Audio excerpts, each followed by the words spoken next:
J'espère que vous êtes bien gros, bien gras, que vous avez mangé plein de chocolat, plein de sucre. Bon, on va en parler tout de suite. Maria Carré. Et vous savez quoi? On va faire un test. Voilà, vous allez tous me sortir une feuille, un crayon. On va partir sur un QCM pour savoir si vous avez passé un Noël de merde. Bienvenue dans Première Consultation, le podcast préféré des professionnels de la santé et des patients. Je m'appelle Anthony Perdry, je suis docteur en pharmacie, je crée des vidéos depuis 2016 sous le nom de Douzerie. Mes vidéos ont permis à des milliers d'étudiants d'être guidés dans leurs études et dans leur choix de carrière. Dans ce podcast, nous parlerons de pharmacie, santé et bien-être en général. Si vous êtes satisfait de votre première consultation avec votre docteur préféré, mettez 5 étoiles au podcast et visitez mon compte Instagram. Sortez votre carte vitale, bienvenue dans votre première consultation. Bonjour à tous et bienvenue dans le podcast Première Consultation. Première Consultation, le podcast préféré des patients, des professionnels de santé, mais bien sûr aussi de tous les lutins et les reines de Noël, du Père Noël aussi, évidemment. Oui, alors là aujourd'hui, pas un podcast orienté santé, mais un podcast orienté Noël, jour de l'an, orienté fête de fin d'année, comme on dit aujourd'hui en 2023. Et les podcasts orientés santé reprendront évidemment à la rentrée, reprendront l'année prochaine, comme disent tous les boomers. Bref, aujourd'hui les amis, j'espère que tout le monde va bien. Moi, ça va très très bien. J'ai passé un formidable Noël avec toute ma famille. Et en plus, aujourd'hui, je suis au chômage. Non mais vraiment, c'est une bonne nouvelle.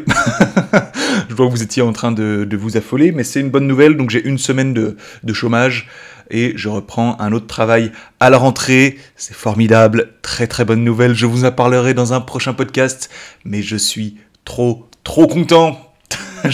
J'ai trop hâte de vous en parler parce que c'est un virage exceptionnel dans ma vie professionnelle et j'espère que vous serez nombreux à suivre le même schéma que moi parce que c'est la voie de la liberté financière. Je peux pas vous en dire plus, je vous en parle dans un prochain podcast. Aujourd'hui, on va parler des fêtes de fin d'année et donc de Noël et du jour de l'an. Si vous ne fêtez pas Noël, peut-être que ce podcast ne vous parlera pas beaucoup, mais je pense que vous allez quand même pouvoir rigoler un petit peu. Pour toutes les personnes qui fêtent Noël, j'espère que vous êtes bien gros, bien gras, que vous avez mangé plein de chocolat, plein de sucre. Moi aussi, rassurez-vous, je suis énorme. D'ailleurs, je me remets au sport. Je profite de cette semaine pour me remettre au sport. Là, à l'heure du podcast, je rentre d'une heure de marche. Et oui, évidemment, on peut difficilement y échapper.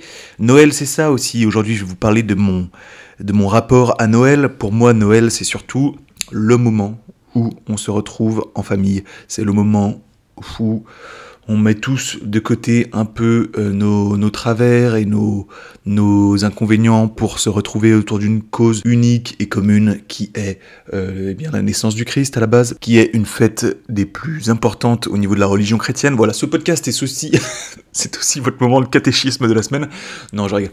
Bien que la religion soit assez peu présente dans les familles françaises aujourd'hui, je crois que il y a un soupçon sous-jacent de religion et que, de façon inconsciente, on se retrouve quand même dans un espoir d'union et c'est un peu Noël, c'est un peu le jour où on oublie tous nos travers, toutes nos histoires de famille pour se rassembler et passer tout simplement un bon moment. Oui, voilà, c'est de façon plutôt inconsciente.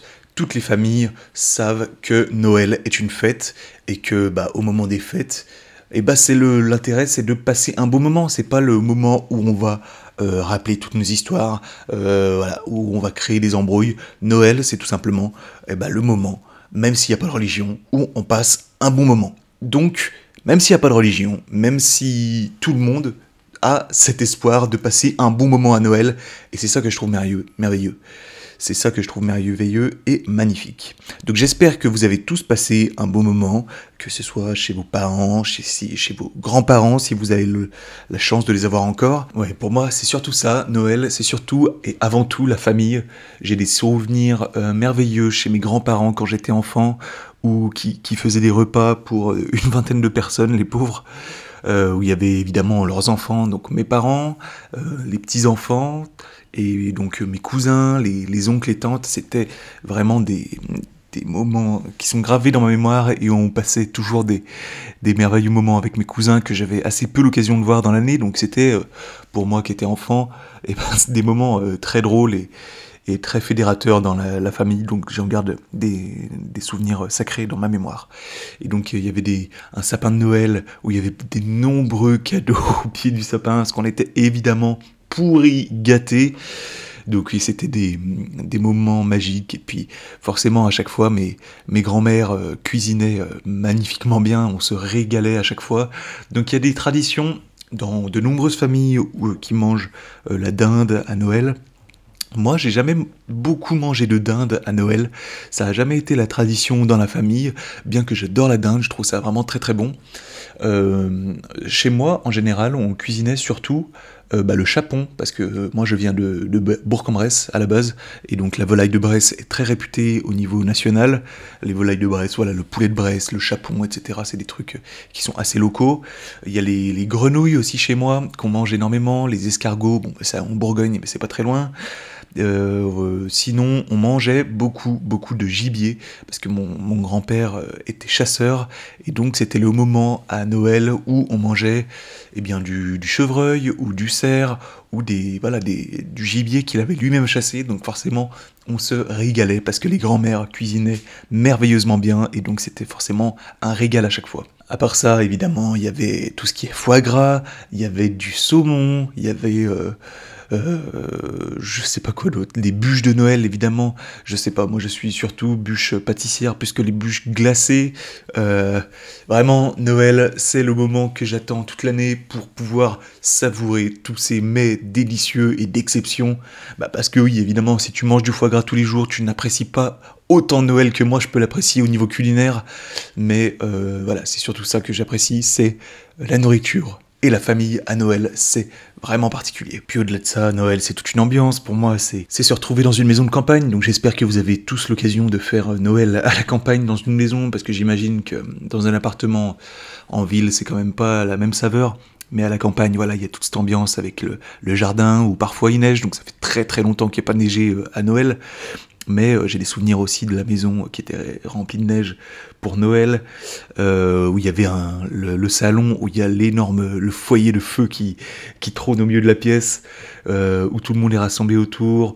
Il y a les jeux de société à Noël, il y a le sapin avec les divers papiers cadeaux qui brillent, c'est magnifique, c'est toute une ambiance, voilà, des odeurs de Noël entre le feu, les repas de Noël, aussi les odeurs de cannelle, les odeurs de pain d'épices, etc., que vous connaissez également. Il y a plein de trucs de Noël comme ça que j'apprécie énormément et qui ont énormément de sens pour moi et que j'attends avec beaucoup d'impatience chaque année. À côté de ça, il y a aussi 2-3 trucs qui me dérangent un peu plus à Noël. Il y a 2-3 trucs que j'apprécie un petit peu moins. Bon, on va en parler tout de suite. Mariah Carey. Mariah Carey, Frank Sinatra, et je ne sais pas quoi. En fait, il y a un registre de chansons que j'en ai marre. Là, c'est bon, du 15 novembre au 15 janvier, on n'entend que ça. Mariah Carey, Frank Sinatra. Alors, qu'est-ce que c'est les chansons de Noël? C'est par exemple Let It Snow, Merry Christmas, All I Want for Christmas Is You. Je ne saurais pas, j'en peux plus. En fait, il y a 30 chansons, là, il y a une playlist. Vous allez sur Spotify, vous mettez playlist de Noël. Il y a 30 chansons, à peu près, qui tournent en boucle du 15 novembre au 15 janvier. Et je n'en peux plus. Je n'en peux plus.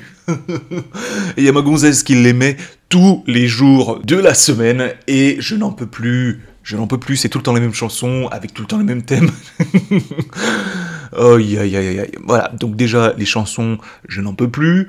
À côté de ça, il y a aussi tous les cadeaux. Bon, les cadeaux, c'est évidemment merveilleux quand ce sont des cadeaux personnalisés, j'ai envie de dire, quand... C'est pas, j'en ai parlé dans le podcast précédent, mais des gens qui vont offrir des Wonderbox ou des je sais pas quoi là à Sephora ou à Nocibé là, mais vous savez les box comment ça s'appelle, Scorpio. Oh oui, Scorpio que vous avez au supermarché là à la caisse, vous avez des box Scorpio rayon hygiène là. Et donc il y a un parfum, un déodorant et un gel douche. Et tous les trois, ils ont exactement la même odeur. Vous les connaissez, on vous les a certainement offerts, ces box-là. Et j'imagine que les personnes à qui vous les ont offerts, eh bien, vous ne leur avez plus jamais adressé la parole. Et vous savez quoi? On va faire un test. Voilà, vous allez tous me sortir une feuille, un crayon. On va partir sur un QCM pour savoir si vous avez passé un Noël de merde. Ce podcast est évidemment violent, vous le savez, vous avez l'habitude, et c'est ce que vous aimez, évidemment. Première question, est-ce que tu as reçu un cadeau impersonnel?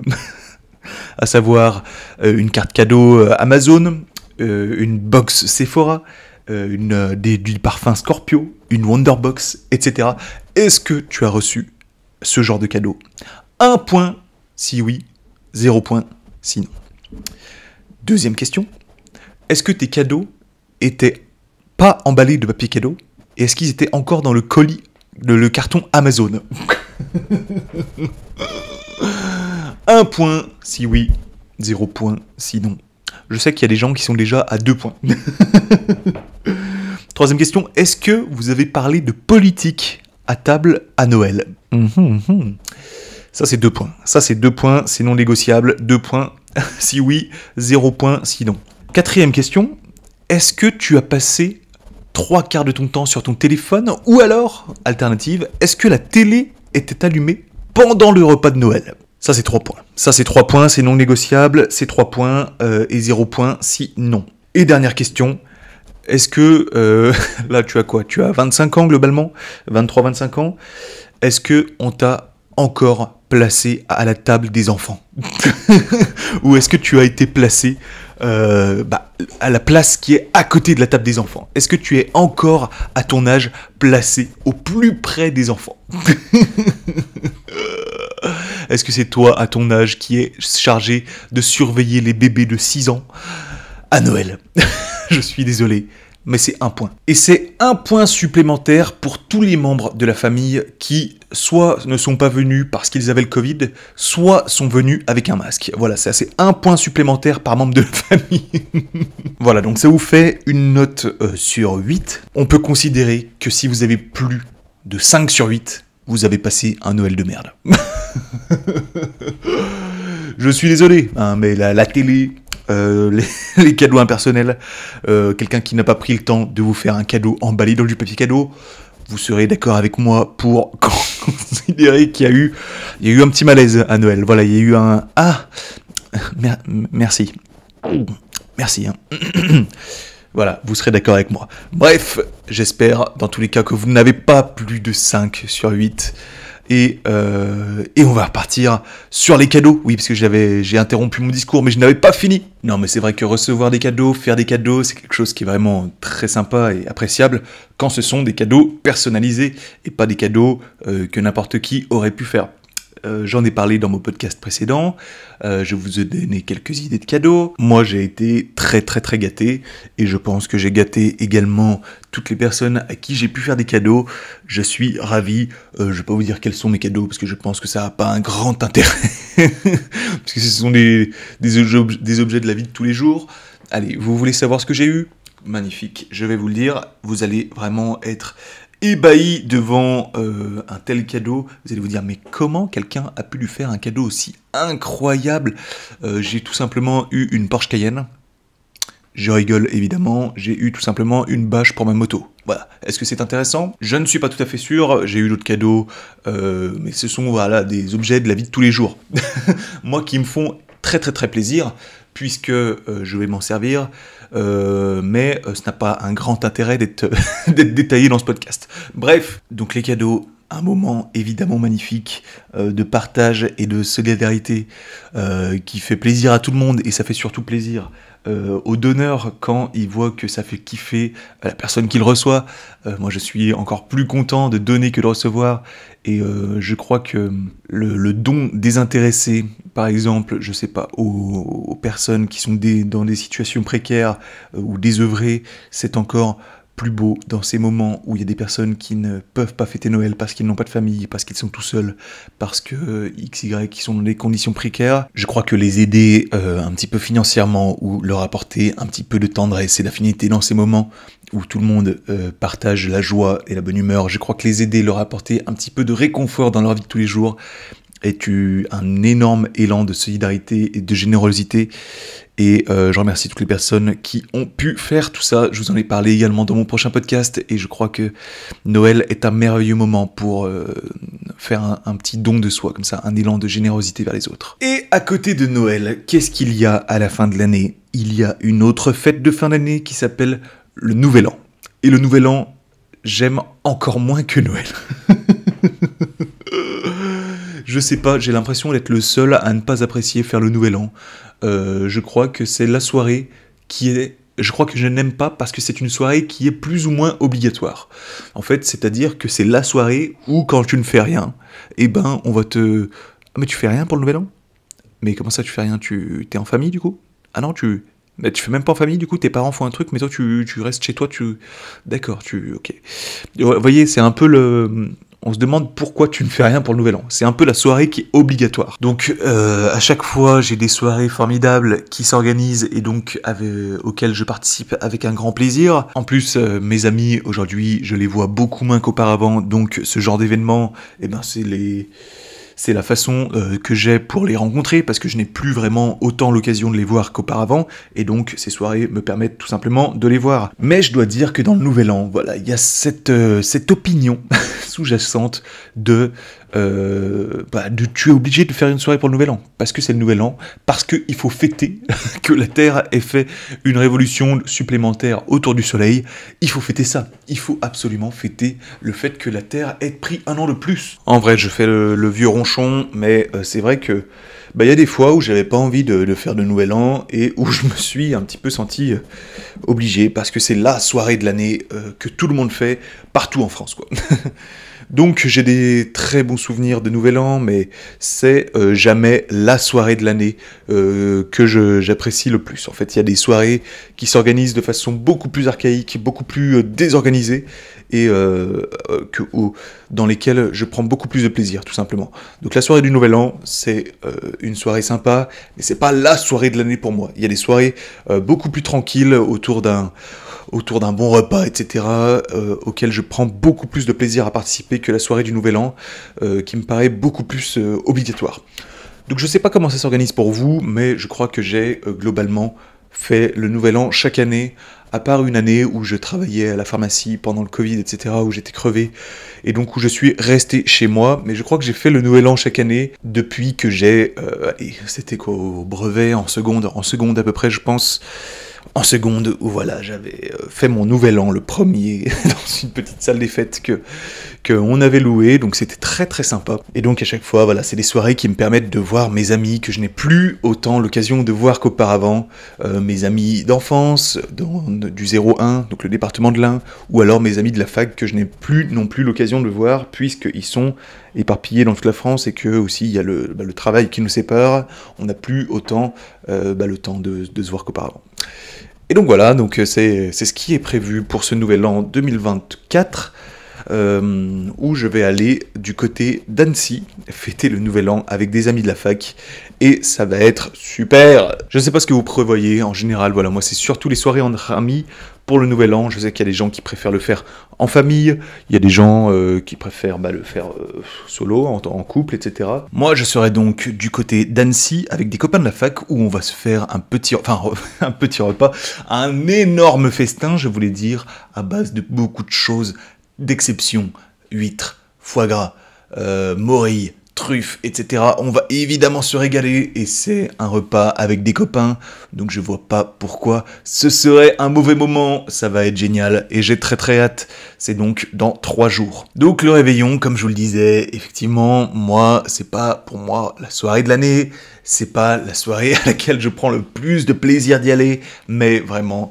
c'est très cool, ça me permet de voir des copains, ça me permet de passer un bon moment, donc il y a ce sous-jacent d'obligation qui m'embête un petit peu, mais voilà, ça va quand même être très très très sympa, donc j'ai très hâte.